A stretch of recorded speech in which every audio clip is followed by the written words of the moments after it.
భారతదేశం మొత్తం కాశ్మీర్ నుంచి కన్యాకుమారి దాకా ముఖ్యంగా ఢిల్లీలో ఏ భారతీయుడి నోట చూసినా ఆడ మొగ చిన్న పెద్ద హిందూ ముస్లిం క్రిస్టియన్ బుద్ధిస్టులు జైన్లు దేవుడు నమ్మేవాళ్ళు నమ్మని వాళ్ళు ఇక దయ్యాలు భూతాలు దేవుళ్ళు ఏ తేడా లేకుండా ఆఖరికి ఆకాశంలో ఎగిరే పక్షులతో సహా అందరి నోట ప్రకృతి కూడా మాట్లాడుతూ ఉంది ఈరోజు. ఒక గోధి మీడియా బీజేపీ ఐటీ సెల్ భజన పరులు బ్యాచ్ తప్ప ఒక్కటే డిమాండ్, 24 మంది నీట్ విద్యార్థుల చావులకు కారణమయ్యారు, అందుకు బాధ్యతగా నరేంద్ర మోడీ గారు ధర్మేంద్ర ప్రధాన్ రాజీనామా చేయాలి, ప్రజాస్వామ్యం ప్రమాదంలో ఉన్నది, ఈ ప్రజాస్వామ్యాన్ని పరిరక్షించుకోవాలి. ఎందుకే బాబు ఆయన హిందువులకు గొప్ప టేకేదారిగా అంటే కా హిందువే రే ఓ రామ్ మందిర్ మే 200 కోట్ల రూపాయలు చోరీ చేసి ఆయన ఎట్టయితాడు. మరి ఇన్ని రోజులు తిట్టలేదా భయ్య అంటే తిట్టిరు, కానీ గోధి మీడియా కవర్ చేసుకుంటూ వచ్చింది, ఇప్పటికి కూడా కవర్ చేస్తుంది అనుకో. కానీ ఎన్ని రోజులని కవరింగ్ నడవగా ఎల్లకాలం. ఇంటర్నెట్ ఆఫ్ చేసిన, విద్యార్థి ఉద్యమాలపైన బురద జల్లిన, రైతుల ఉద్యమాలపైన బురద జల్లిన, బీసీ ఉద్యమం పైన బురద జల్లిన, మాట్లాడేటువంటి సామాజిక కార్యకర్తలకు రకరకాల ముద్రలేసిన ఎల్లకాలం నడవదు, అయిపోయింది. మోడీ గారు ఇప్పుడు వార్డు నెంబర్ నిలబెట్టినా గెలవడంట. మోడీ గారు మీరు రాజీనామా చేయండి, వార్డు నెంబర్గా పోటీ చేయండి, మళ్ళీ గెలిచినప్పుడు మీరే ప్రధాని అంటుండు. ఆయన ఛాలెంజ్ చూస్తుండు.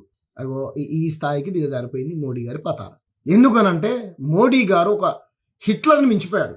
ఒక నియంత పాలన, దుర్మార్గం. బ్రిటిషోడైనా ఇంత దారుణంగా చేయలేదు. పోరాటం చేస్తున్నటువంటి భారతీయులపైన, దేశభక్తులపైన, విద్యార్థులపైన లాఠీ చార్జ్ చేయించి వాళ్ళ రక్తం కళ్ళ చూశాడు. గోధి మీడియాతో తిట్టిపిస్తా ఉన్నాడు మోడీ గారు విద్యార్థులని. సాంబార్ ఉన్నది, వేడి ఉన్నది, చల్లగున్నది, బిర్యానీ తింటారా, సమోసాలు తింటారా, ఇదా వాళ్ళు అక్కడ ఎందుకు కూర్చున్నారు? జంతర్ మంతర్లో 24 మంది విద్యార్థులు చనిపోయారు, వాళ్ళ కుటుంబాలు రోడ్డున పడ్డాయి, వాళ్ళు రోధిస్తా ఉన్నారు. మన ఇంట్లో ఉంటే తెలిసేది పిల్లలు బాధ. సమస్యను కాకుండా సిగరెట్ తాగిరు, మన తాగి వాడు పర్సనల్ అలవాటు వాడు ఏం తాగితే నీకేం వచ్చింది? నేను తాగమని చెప్పలేక. బీజేపీలు ఉన్న ఎవ్వరు ఇక సమోసాలు తినరు, బజ్జీలు తినరు, సిగరెట్లు తాగరు, ఏం చేయరా? చిన్న చిన్న వాటిని తీసుకొచ్చి పేద తాగలడి ఇప్పుడు పర్సనల్ అలవాటు అంది. సమస్య ఏంటి అక్కడ? ధర్మేంద్ర ప్రధాన్ నిర్లక్ష్యం వల్ల నీట్ పేపర్ లీక్ చేస్తే 24 మంది విద్యార్థులు చనిపోయారు, వాళ్ళ కుటుంబాలు రోడ్డున పడ్డాయి. దాంట్లో హిందువులు ఉన్నారు, ముస్లింలు ఉన్నారు, క్రిస్టియన్లు ఉన్నారు, రామభక్తులు ఉన్నారు, శివభక్తులు ఉన్నారు, బుద్ధిస్టులు ఉన్నారు, ముస్లింలు ఉన్నారు, అన్ని వర్గాల ప్రజలు ఉన్నారు. కాశ్మీర్ నుంచి కన్యాకుమారి దాంట్లో ఎవ్వడు కూడా బంగ్లాదేశ్ వాడు, పాకిస్తాన్ వాడు లేడు. మరి వాళ్ళ సావులకు కారణం ఎవరు? మీరు కాదా? మీ ప్రభుత్వం కాదా? మీ అధర్మేంద్ర ప్రధాన్ కాదా? కాబట్టి సమస్యలా కాకుండా ఏదో రకంగా కోడిగుడ్డు మీద ఈగలు బిగుతారు చూసినావా, అవి ఆ బాపతి కాలన్నమాట వీళ్ళు. ఇగో ఇటువంటి దుర్మార్గులు ఉన్నంతకాలం ఈ దేశం బాగుపడదు.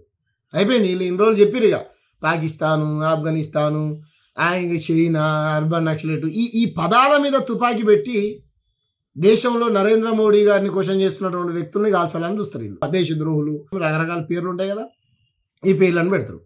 వాస్తవానికి రామ మందిర్లో 200 కోట్లు దొంగతనం చేసినోడు పాకిస్తాన్ వాడు కాదు. రైతు నల్ల చట్టాలు తీసుకొచ్చి రైతులను ఇబ్బంది పెట్టింది పాకిస్తాన్ వాడు కాదు. ఇంత మాట్లాడినా తక్కువ వీళ్ళ గురించి విమర్శించి క్వశ్చన్ చేసి నోర్లు పోతున్నాయి తప్ప వీళ్ళకు దున్నపోతు మీద అనబడ్డటే. ఆర్ఎస్ఎస్ లో క్షమాభిక్షణ పత్రం రాయడం వస్తుంది కానీ రాజీనామా పత్రం రాయడం రాదు. ఒక కాంగ్రెస్ ఎంపీ అద్భుతంగా కామెంట్ చేసింది. ఇంకో తమ్ముడు ఏమన్నాడు ఇప్పుడు, సోనం వాంగ్చుక్ గారి మీద మీరు ఇన్ని రకాల బురదేస్తారు కదా భయ్, మీ నరేంద్ర మోడీ గారిని సోనం వాంగ్చుక్ స్పెల్లింగ్ చెప్పమానండి కెమెరా ముందుకు వచ్చి అన్నాడు. ఎందుకనంటే అంత గొప్పగా చదువుకున్నటువంటి వ్యక్తి, సోషల్ సైంటిస్ట్, ఒక ఇంజనీర్, ఒక మేధావి. లడాఖ్కి మాత్రమే పరిమితం కాలే ఆయన. ఏమి లడాఖ్ హక్కుల గురించి కొట్లాడవచ్చు, ఏర్పాటువాదా. కాబట్టి ఈ రకంగా మీ పతారాన్ని మీరే దిగజార్చుకుంటారు. వాస్తవానికి చదువు రానంత మాత్రాన వాళ్ళేం పరిపాలనకు అర్హులు కాదనంటే అట్లా మేమేం అనడం. అట్లా అనుకుంటే మల్లారెడ్డి గారు లేరా? మల్లారెడ్డి గారు వరల్డ్ క్లాస్ డాక్టర్లకు జీతాలు ఇస్తాడు, ఈయన మాత్రం అంగోటి. ఆయన పతారని, ఆయన పతి మనం గుర్తించట్లేదా? రాజకీయం మన దేశంలో అట్లా వచ్చింది మరి. కాబట్టి ఒక విద్యావంతుడు ఆడ కూసుంటే, ఒక డెమోక్రసీ మీద, ప్రజా సమస్యలపైన అవగాహన ఉన్నటువంటి వ్యక్తి ఆడ కూసుంటే భారతదేశం బాగుపడుతుంది. ఇగో ఇటువంటి నీచలు, నియంతలు లుదర్ఫర్డ్ అని ట్రోల్ చేస్తూ ఉన్నారు. ఇటు పక్కన అల్లూరి సీతారామరాజు గారి ప్లేస్లో సోనం వాంగ్చుక్ గారు ఉన్నారు, లుదర్ఫర్డ్ గారి ప్లేస్లో నరేంద్ర మోడీ గారిని పెట్టి పొట్టు ట్రోల్ చేస్తూ ఉన్నారు ప్రజలు. కాబట్టి మీ పతారాన్ని మీరు దిగజార్చుకుంటా ఉన్నారు. ఇప్పటికైనా ప్రజాస్వామ్యాన్ని గౌరవించండి. ప్రజలు చేసేటువంటి ఉద్యమాలు ఏవైతున్నాయో వాటిని పరిష్కరించండి, వాళ్ళ సమస్యలు వినండి. అంతేగాని నా ఇష్టం వచ్చినట్టు నేను పోతా, నన్ను ఎవడు అడిగేటోళ్ళు లేడు, నన్ను ఎవడు అడగొద్దు అని అంటే దేశ ప్రజలందరూ రోడ్ల మీదకి వచ్చి కవర్దారంటారు. అసలు ప్రధాన ప్రతిపక్ష నాయకుడు రాహుల్ గాంధీ ముక్కుపొంటి మొత్తం రక్తం వచ్చేలాగా ఆ బీజేపీ కార్యకర్తలే, ఆర్ఎస్ఎస్ కార్యకర్తలే పోలీస్ యూనిఫామ్ వేసుకొని నుంచి కొట్టిరని ఒక పెద్ద ఎత్తున చర్చ జరుగుతుంది. ఇప్పుడు ఢిల్లీలో కొట్టిరు కదా. వీళ్ళు ఏం కామెంట్ చేస్తారు అంటే, వాళ్ళు నిరసనకారులు అయితే నిరసన చేయాలి కానీ పోలీసు వాళ్ళని కొడతారా? ఈ బీజేపీ ఆర్ఎస్ఎస్ వాళ్ళే పోలీసులో ముసుగులో వేషాలు వేసుకొని వచ్చి ఆయన వాళ్ళు కొట్టిరంట. విద్యార్థులు ఎవరు కాదు, పోలీసు వాళ్ళ మీద రాళ్ళు వేసింది ఆర్ఎస్ఎస్ బీజేపీ వాళ్ళే. ఈ ప్రభుత్వ ఆస్తులు, బస్సులు, జీబులు అన్ని ఎత్తేసి కింద పడేసింది ఆర్ఎస్ఎస్ బీజేపీ వాళ్ళే.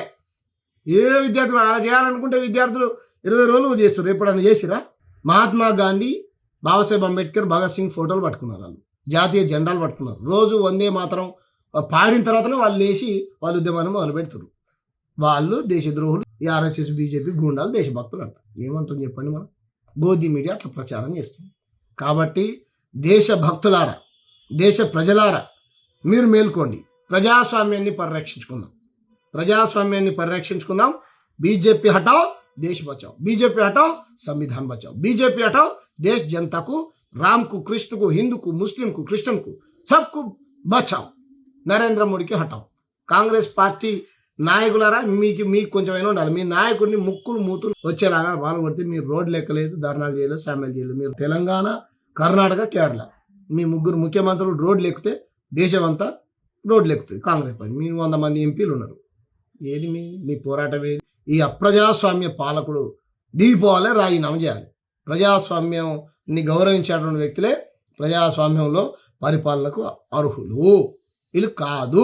ప్రకాష్ రాజ్ గారి మీదనైతే రాళ్ళన్నీ ఎత్తా ఉన్నారు, బురద చల్లుతా ఉన్నాడు. ఈ దేశంలో ఒక స్వతంత్ర సమర యోధుడు పుట్టిండని నాకు అనిపిస్తుంది. అప్పుడైతే మనం చూడలే, భగత్ సింగ్ని చూడలేదు, మనం చంద్రశేఖర్ ఆజాద్ని చూడలేదు, అల్లూరి సీతారామరాజు గారిని చూడలేదు, మహాత్మా గాంధీ గారిని చూడలేదు, ఇలా ఉద్ధమ్ సింగ్ను చూడలేదు, భగత్ సింగ్ను చూడలేదు. కానీ ఇప్పుడు చూస్తున్నటువంటి స్వతంత్ర సమర యోధుడు లాగా బ్రిటిష్ వాళ్ళ మీద ఆ రోజు వాళ్ళు ఎట్లయితే కొట్లాడిరో ఇప్పుడు నేను కళ్ళారు చూస్తున్నా. అంత గొప్ప దేశభక్తులాగా ప్రకాష్ రాజ్ గారు కనపడతా ఉన్నారు. మరి మిగతా పెద్ద పెద్ద హీరోలు, హీరోయిన్లము మేము అంత పెద్ద సెలబ్రిటీలం, ఇంత పెద్ద సెలబ్రిటీలం అని చెప్పుకునేటువంటి వాళ్ళు ఏడ తెచ్చారో తెలియదు. విద్యార్థులు ఏడుస్తూ ఉంటే, విద్యార్థులని ఈ దేశ పాలకులు కొడుతూ ఉంటే, లాఠీ చార్జ్ చేస్తూ ఉంటే ఎడబోయి మీ కళ్ళు కనిపించట్లేదా? మీ చెవులకు వాళ్ళ ఆర్తనాదాలు వినిపించడం లేదా? మీరు ఏడ తెచ్చారు? రోడ్ల మీదకి రండి, మీరు ట్వీట్ చేయండి, లేకపోతే మీ ఇళ్ళని ముట్టడిస్తాం. ఎవరికి హీరోలు రా మీరు? ఎవరికి హీరోయిన్లు మీరు? ఎవరికి డైరెక్టర్లు? ఎవరికి ప్రొడ్యూసర్లు? మేము సినిమాలు చూడాలి, మా ప్రజలు టికెట్లు కొనాలి, మేము ట్యాక్సీలు కట్టాలి. మీరు మాత్రం అందంగా బోర్డర్లు, సెంట్లు, అద్దాలు, కార్లు, పెద్ద పెద్ద లగ్జరీ జీవితాన్ని అనుభవించుకుంటూ మీరు ప్రజలకు అన్యాయం చేసినప్పుడు ప్రభుత్వాలు గలమిప్పరా? మాట్లాడరా? దొంగలు ఈ సినిమా, ఈ హాలీవుడ్, కాలీవుడ్, టాలీవుడ్, ఇంకే వుడ్లు అవుతున్నాయి, మీ వుడ్లని కోడి గుడ్డు లాగా వదులుతాయి. మీరు మాట్లాడాలి. మీరు ప్రతి సినిమా హీరో మాట్లాడాలి, లేకపోతే మీ ఇళ్ళని ముట్టడిస్తాం. మీ సినిమాలు వచ్చినప్పుడు బైకాట్ చేస్తాం. వాటిని కవర్దార్. పవన్ కళ్యాణ్ గారు ఇప్పుడు ఆడిపోయారండి. మీరు తెలంగాణ భారతదేశంలో అంతర్భాగం, అయ్యో జాగిర్ అన్నావు కదా, మరి ఢిల్లీ కూడా భారతదేశంలో అంతర్భాగమే. ఢిల్లీలోనే సృష్టించిండు మీ సారు నరేంద్ర మోడీ గారు. ఇంత అరాచకాన్ని మాట్లాడు. దాంట్లో ఒక్కరు కూడా బయట దేశ విద్యార్థి లేడు ఈ దేశం వల్లే. దాంట్లో అందరూ ఉన్నారు, హిందూ, ముస్లిం, క్రిస్టియన్లు కూడా ఉన్నారు. మాట్లాడు. భారతదేశంలో ఢిల్లీ అంతర్భాగం మాట్లాడు సార్, మాట్లాడు. చంద్రబాబు నాయుడు గారు 40 ఏళ్ళ అనుభవం కదా, నరేంద్ర మోడీ గారి కంటే సీనియర్ కదా మీరు కూడా మాట్లాడండి సార్. నారా లోకేష్ గారు రాసుకోండి, ఇది కూడా రెడ్ బుక్ లో అక్రమంగా కేసులు పెట్టరు కదా మీరు, పెట్టు. ఎవరి మీద పెడతారు? ఆయన మీద పెట్టు. ఆంధ్ర పోలీసులు ఢిల్లీకి పోయేసుకొని రండి ఆ రచకం సృష్టించినటువంటి వ్యక్తుల మీద.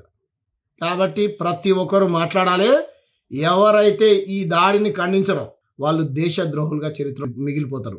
తస్మాత్ జాగ్రత్త, ఖబర్దారని. మనం ఈ పాలకులని, ఈ సినిమా హీరోలని, హీరోయిన్లని, పాచీలు పెట్టుకున్నటువంటి నాయకులని, సంఘాలని, మహిళా సంఘాలని, లేకపోతే కుల సంఘాలని, విద్యార్థి సంఘాలని, ప్రతి ఒక్క సంఘాన్ని, జనతా పార్టీని పక్కన వాళ్ళు కేవలం అదొక డిజిటల్ పార్టీ ఉన్నది తప్ప వాళ్ళు ఎక్కడ ఎన్నికల్లో మేము పోటీ చేస్తాం. ప్రజా సమస్యలకు మేము అండగా ఉంటుంది మా పార్టీ, మా విద్యార్థులు అని చెప్పారు తప్ప వాళ్ళకి ఏ పార్టీలతో సంబంధం లేదు. కాబట్టి అటువంటి నిజమైనటువంటి విద్యార్థులకు మనందరం అండగా ఉండాల్సినటువంటి అవసరం ఉన్నది. వాళ్ళే నిజమైనటువంటి దేశభక్తులు, భావి భారత పౌరులు. ఈ దేశభక్తులు భగత్ సింగ్, అంబేద్కర్, మహాత్మా గాంధీ, అల్లూరి సీతారామరాజు, ఈ దేశ స్వతంత్ర సమర యోధుల వారసులు వాళ్ళు. వాళ్ళందరికీ మనం సపోర్ట్గా నిలబడాలి. వాళ్ళని వ్యతిరేకించే వాళ్ళు దేశద్రోహులు.